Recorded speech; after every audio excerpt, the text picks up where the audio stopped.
आज हम लोग इलेक्ट्रोस्टैटिक्स का लेक्चर नंबर 4 पढ़ने जा रहे हैं। यानी लेक्चर नंबर 1, 2 और 3 ये तीनों लेक्चर आपको यूट्यूब के चैनल पे डाला गया है। अगर किसी को कोई दिक्कत हो तो आप लोग वहाँ से जो है लेक्चर नंबर 1, 2 और 3 को कंप्लीट कर सकते हैं। हम लोग अपना लेक्चर नंबर 3 जो एंड किए थे वो किए थे हम लोग कुछ पॉइंट्स को हम लोग पढ़ रहे थे, जिसमें सबसे पहला पॉइंट था हम लोग का न्यूट्रल बॉडी का। सबसे पहला पॉइंट क्या था? न्यूट्रल बॉडी का, यानी अनावेशित वस्तु का। अनावेशित वस्तु का तो कह रहा है कि मान लीजिए अगर हमारे पास ये कोई बॉडी हो और इस पर जितना नंबर ऑफ इलेक्ट्रॉन हो अगर उतना ही नंबर ऑफ प्रोटॉन हो तो हम लोग कहते हैं कि ये बॉडी क्या है? न्यूट्रल है। यानी नंबर ऑफ इलेक्ट्रॉन अगर नंबर ऑफ प्रोटॉन के बराबर हो तो इस बॉडी को क्या बोलेंगे हम लोग? न्यूट्रल बॉडी बोलेंगे। यानी अगर इसमें सपोज 100 इलेक्ट्रॉन हैं और 100 प्रोटॉन हैं तो जितना नंबर ऑफ इलेक्ट्रॉन है उतना ही नंबर ऑफ प्रोटॉन है, तो ये बॉडी हमारा क्या कहलाएगा? न्यूट्रल बॉडी कहलाएगा। ये हम लोग पढ़े हुए थे।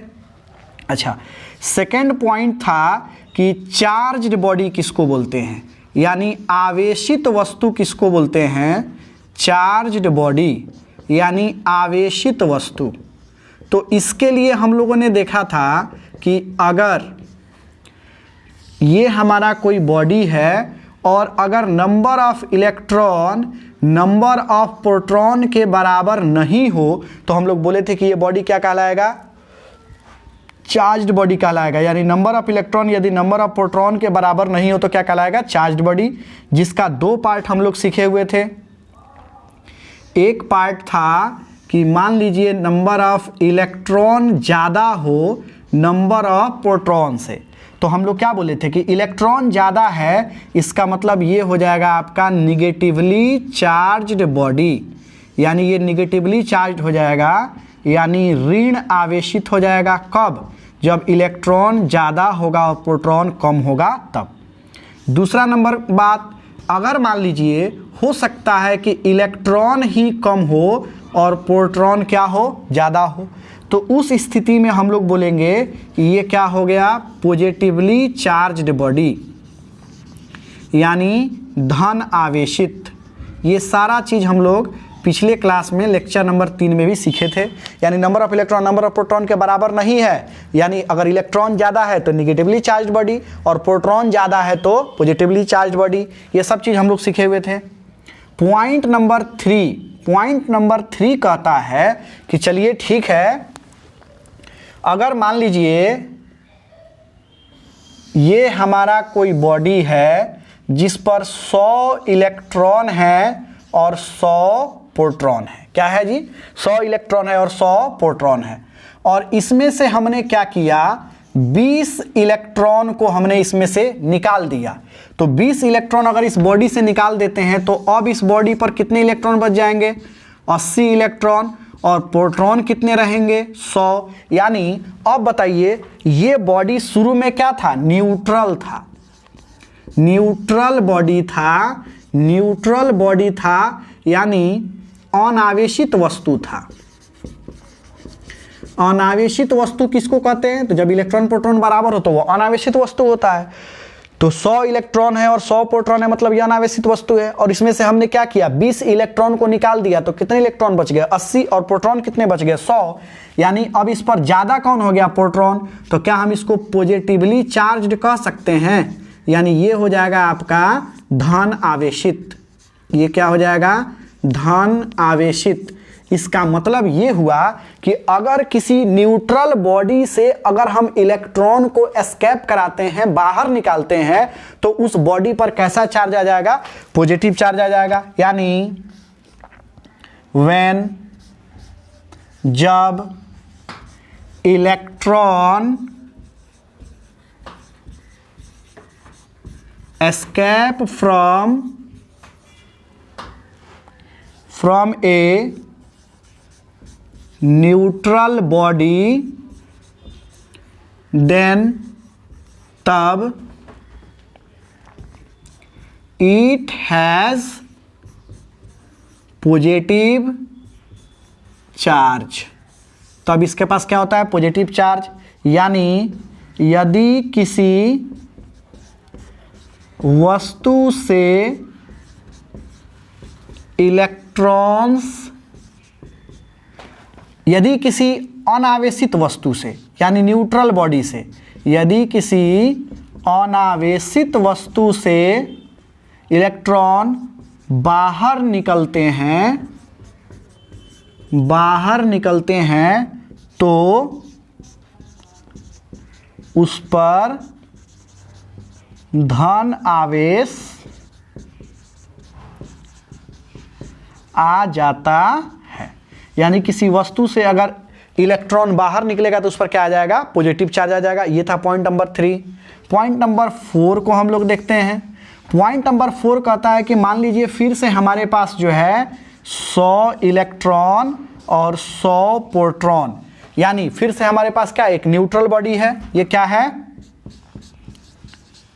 न्यूट्रल बॉडी, यानी अनावेशित वस्तु। हमारे पास क्या है? अनावेशित वस्तु है। अब हम इस पर क्या करते हैं? कहीं से जो है 20 इलेक्ट्रॉन इस पर लाते हैं, यानी किसी दूसरे जगह से हम इस पर क्या किए? 20 इलेक्ट्रॉन लाए। तो अब इस बॉडी पर क्या हो जाएगा? तो नंबर ऑफ इलेक्ट्रॉन हो जाएंगे 120, यानी कितने इलेक्ट्रॉन हो जाएंगे? 120। और कितने प्रोटॉन रह जाएंगे? 100 प्रोटॉन।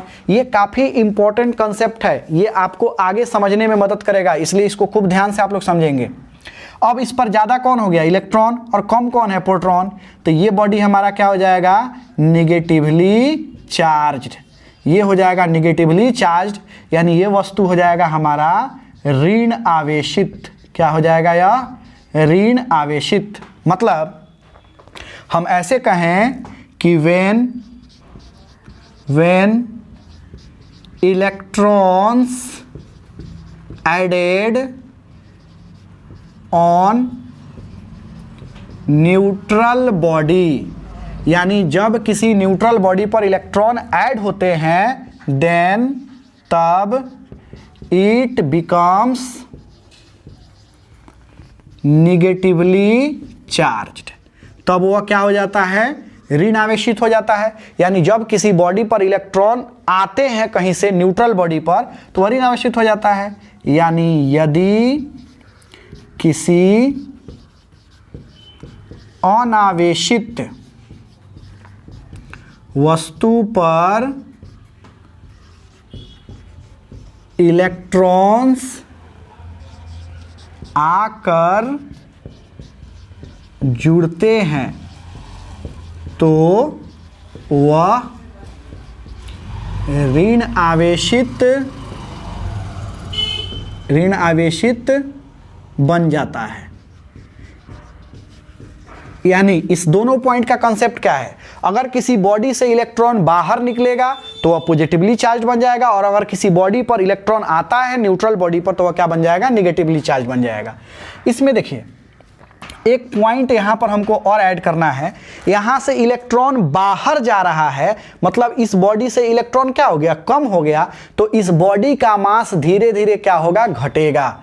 यानी हम कह सकते हैं कि इट्स मास slightly decreases.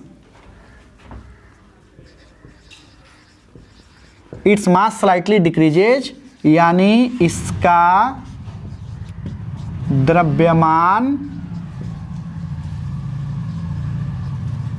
धीरे धीरे क्या होगा? घटेगा। कब? जब उस बॉडी से इलेक्ट्रॉन बाहर निकालते हैं। लेकिन यहाँ देखिए, यहाँ पर तो इलेक्ट्रॉन आ रहा है ना, यानी इसका मास अब क्या होगा? घटेगा कि बढ़ेगा? तो इसका मास अब बढ़ेगा, क्योंकि इस पर इलेक्ट्रॉन आकर के ऐड हो रहा है। यानी हम यहाँ कह सकते हैं कि इट्स मास, यानी नेगेटिवली चार्ज्ड होने पर its mass slightly increases. Its mass slightly increases मतलब इसका द्रव्यमान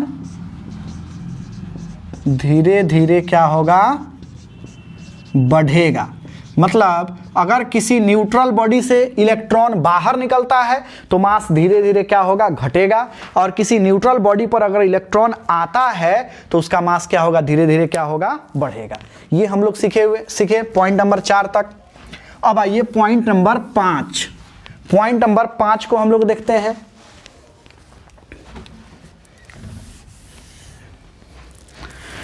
पॉइंट नंबर 5 में क्या है,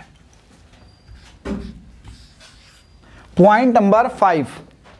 अब देखिए पॉइंट नंबर 5 क्या कहता है कि मान लीजिए हमारे पास जो है ये एक बॉडी है जिस पर 120 इलेक्ट्रॉन है और 100 प्रोटॉन है। यानी इस पर कितने इलेक्ट्रॉन है, 120, और कितने प्रोटॉन है, 100। तो ये बॉडी बताइए इस पर ज्यादा कौन है, इलेक्ट्रॉन या प्रोटॉन? तो इलेक्ट्रॉन। तो ये बॉडी अभी क्या है, ये बॉडी है अभी निगेटिवली चार्ज्ड। यानी ये बॉडी है हमारा निगेटिवली चार्ज्ड, यानी ऋण आवेशित है।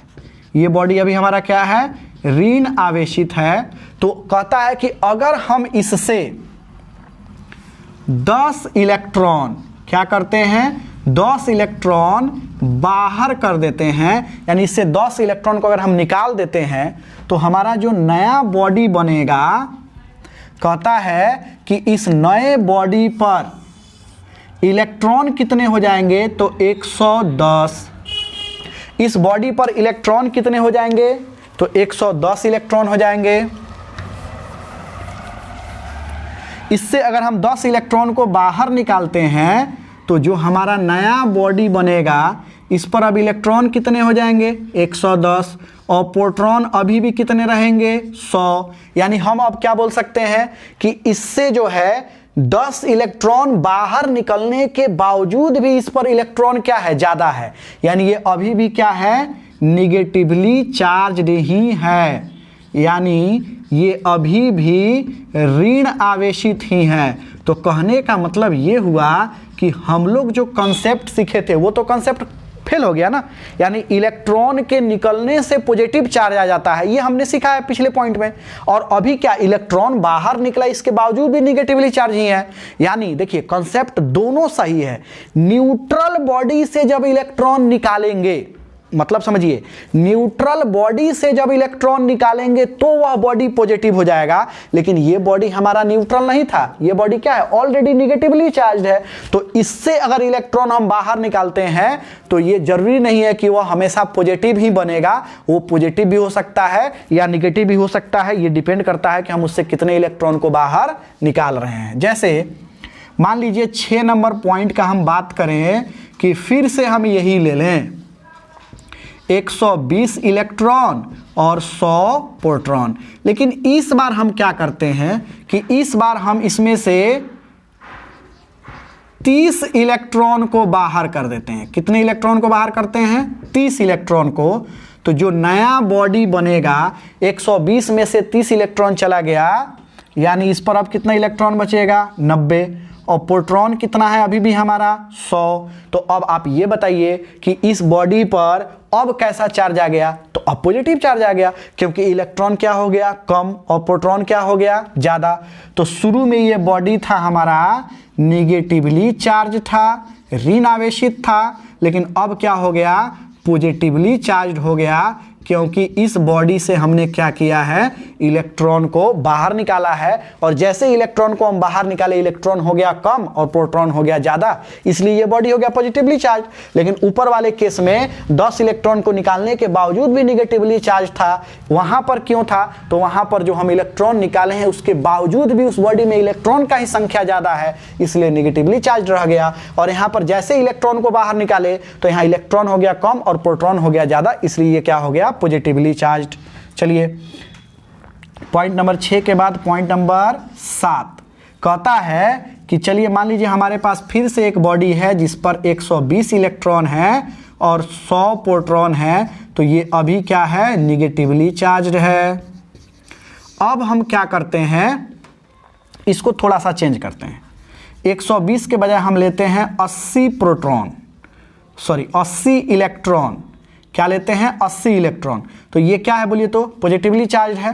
अब इस पर हम कहीं से जो है 10 इलेक्ट्रॉन लाए, यानी इस पर हम कहीं से 10 इलेक्ट्रॉन को लाते हैं। तो 10 इलेक्ट्रॉन अगर इस पर बढ़ता है तो इस बॉडी पर अब कितने इलेक्ट्रॉन हो जाएंगे, तो कहता है 80 और 10 90 इलेक्ट्रॉन, और प्रोटॉन कितने रहेंगे अभी भी 100। यानी अभी ज़्यादा कौन है, प्रोटॉन। यानी इलेक्ट्रॉन को लाने के बावजूद भी ये बॉडी हमारा क्या बच गया, पॉजिटिवली चार्ज ही बच गया, यानी पॉजिटिवली चार्ज ही रह गया। इस पर इलेक्ट्रॉन आने के बावजूद भी इसका चार्ज नहीं बदला। यानी ये डिपेंड करता है कि हम उस बॉडी से कितना इलेक्ट्रॉन निकाल रहे हैं और उस बॉडी में कितना इलेक्ट्रॉन पहले से मौजूद है, या उस पर कितना इलेक्ट्रॉन ला रहे हैं और पहले से उस पर कितना इलेक्ट्रॉन मौजूद है। जैसे 80 इलेक्ट्रॉन पहले से था, हम 10 लाए, फिर भी संख्या कितना हुआ 90, जो कि प्रोटॉन से कम है, मतलब इस पर पॉजिटिव चार्ज होगा। 120 इलेक्ट्रॉन है, 10 निकाल दिए, फिर भी 110 बच गया और प्रोटॉन 100 है, यानी इलेक्ट्रॉन ज़्यादा है, तो क्या हो गया, निगेटिवली चार्ज ही रह गया। ये था हम लोग का पॉइंट नंबर 8। पॉइंट नंबर 9, अब आप लोग इसका स्क्रीनशॉट ले लीजिए। पॉइंट नंबर 9 हम सिर्फ इसको मिटाते हैं। पॉइंट नंबर 9 को हम लोग देखेंगे कि पॉइंट नंबर 9 क्या कहता है।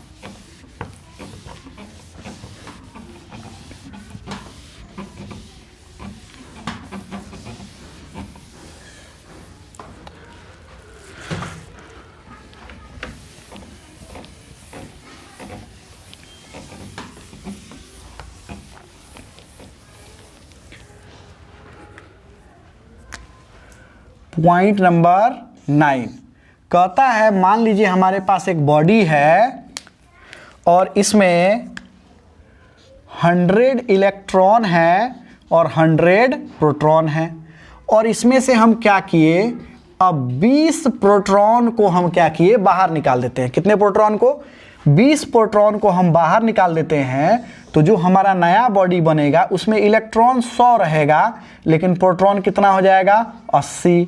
अब आपसे हम ये क्वेश्चन पूछते हैं कि क्या ये संभव है, तो कहता है कि ये है न्यूट्रल, क्योंकि इलेक्ट्रॉन प्रोटॉन बराबर है, और ये हो जाएगा निगेटिवली चार्ज्ड। लेकिन ये संभव नहीं है।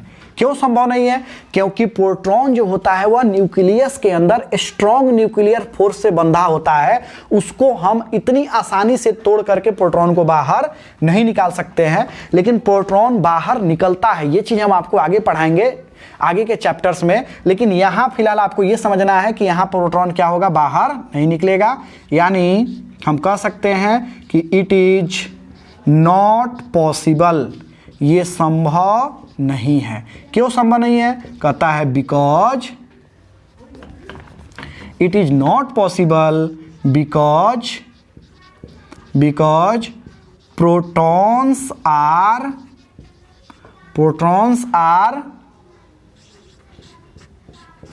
attracted by a strong nuclear force inside the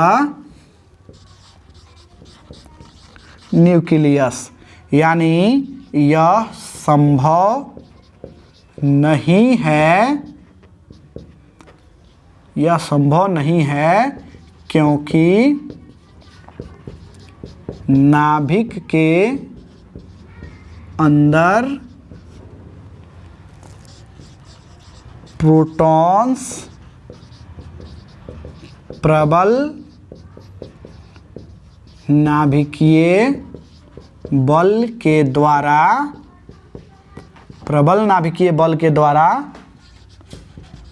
बंधा रहता है। यानी जब भी हम किसी बॉडी से निकालेंगे तो किसको निकालेंगे, इलेक्ट्रॉन को, या जब भी किसी बॉडी पर आएगा तो कौन आएगा, इलेक्ट्रॉन आएगा। प्रोटॉन को निकालना संभव नहीं है। तो हम लोग जो है यहाँ से ये सीखे कि अगर किसी न्यूट्रल बॉडी से इलेक्ट्रॉन को बाहर निकालते हैं तो उस बॉडी पर कैसा चार्ज आ जाएगा, पॉजिटिव चार्ज। अगर किसी न्यूट्रल बॉडी पर इलेक्ट्रॉन को लाते हैं तो कैसा चार्ज आ जाएगा उस पर, निगेटिव चार्ज। लेकिन अगर चार्ज बॉडी से अगर इलेक्ट्रॉन को निकालते हैं तो हमें यह चेक करना होगा कि इलेक्ट्रॉन निकलने के बाद, यानी जितना इलेक्ट्रॉन हम निकाल रहे हैं उसके बाद उस पर नंबर ऑफ इलेक्ट्रॉन ज्यादा रह गया कि प्रोटॉन। अगर इलेक्ट्रॉन को निकालने के बाद अगर इलेक्ट्रॉन का संख्या ज्यादा बच जाता है तो वह निगेटिव चार्ज होगा, और इलेक्ट्रॉन को निकालने के बाद यदि प्रोटॉन का संख्या ज्यादा बच जाता है तो वह क्या होगा, पॉजिटिव चार्ज होगा। यह चीज हम लोग आज के क्लास में अपने कंसेप्ट में हम लोगों ने सीखा। अब इसके बाद आपके सामने क्वेश्चन ये खड़ा होता है कि ठीक है सर, आप इलेक्ट्रॉन को निकाल रहे हैं, इलेक्ट्रॉन को ला रहे हैं, ये इलेक्ट्रॉन क्या अपने आप निकलेगा या इसके लिए हमको कुछ प्रोसेस, कुछ प्रक्रिया से गुजरना होगा? तो कहता है कि इसके लिए जो है हमको कुछ प्रक्रिया करना होगा। जैसे इलेक्ट्रॉन अपने आप बाहर नहीं निकलता है, इसको निकालने के लिए हमको पढ़ना होगा मेथड ऑफ चार्जिंग। यानी इस मार्कर को अगर चार्ज करना है, यानी इससे इलेक्ट्रॉन को निकालना है, तो आखिर हम क्या करेंगे कि इससे इलेक्ट्रॉन निकलेगा या इस पर इलेक्ट्रॉन आएगा? तो इससे रिलेटेड हम लोग अपना क्लास कल करेंगे, जिसमें हम लोग को यह बताया जाएगा कि मेथड ऑफ चार्जिंग यानी कितने तरीका है, कितने विधि हैं, कितने मेथड हैं जिससे किसी बॉडी से इलेक्ट्रॉन को हम निकाल सकते हैं या किसी बॉडी पर इलेक्ट्रॉन को ला सकते हैं। आज के लिए बहुत बहुत धन्यवाद। हम लोग अपना नेक्स्ट क्लास कल करेंगे, जिसमें हम लोग जो है मेथड ऑफ चार्जिंग के विषय में पढ़ाई करेंगे। आप लोग इसको अपनी कॉपी में नोट कर लीजिएगा, और यदि आप लोग को ये लेक्चर अच्छा लग रहा है तो चैनल को सब्सक्राइब कर दीजिएगा, और आप लोग इसको कॉपी में नोट कर लीजिएगा। चलिए, बहुत बहुत धन्यवाद।